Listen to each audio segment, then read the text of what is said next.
something really special has come into the War and Son shop. I'm delighted to say it's the second war RAF grouping, gallantry medal with the logbooks, with all the material.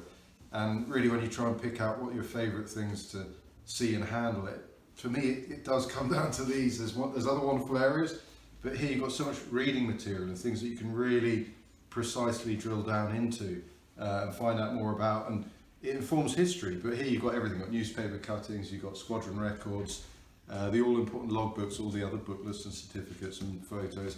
But it's the logbooks where you really can pick out individual flights. There are finite crews of, in this case, Lancaster bombers of 619 Squadron. And so you can go to a date and see what this chap was doing that built up to this award. And the award itself is absolutely wonderful. As pinned to him at Buckingham Palace as a single medal with his name and details around the side. It's just a beautiful Art Deco piece, a piece of art, as you can see from the reverse as well. With an Aircrew Europe star, which is sought after. Great group. But I just want to try and show exactly what this is. It's hard to explain, but you've got one entry here. Let's take the 24th of March 1944.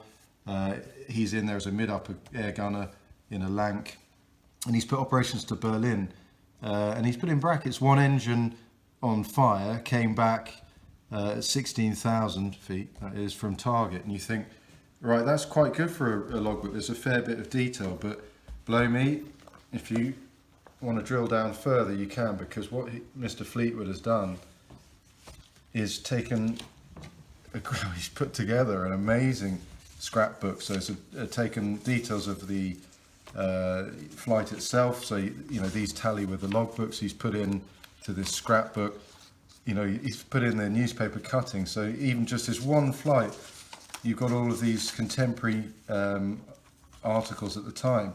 Berlin's biggest ever fires. I mean, it's great, incredible. So he's done this at the time, and he's put here bomb Berlin on this very night, the 24th. Anti-aircraft fire playing its part. Coming in and coming out were difficult, but it was when they came back out they were hit. Dropped from 22,000 feet, and he mentions all the equipment that goes wrong and limping back. And it has a happy ending. This one. He says that we didn't have enough petrol to get to our own home, or drome, sorry, I should say. We landed on a Yankee place, so like that. And did we have a good time? Not half. So how cool is that? It's hair-raising stuff, but they managed to have a cracking night with some of the American servicemen. And then back to base, and this happened in 43, so there's another extract in there. And they weren't so lucky, they crash landed in a field, but fortunately no crew members were killed, a few injured. But there's things like that where you can really get the finite detail of each and every entry of this. So it's blood and thunder. You can then, obviously with the medal itself, as you would if you didn't have all this material, at least you can get some detail. So it tells us exactly why he was awarded this medal. So there's a great citation.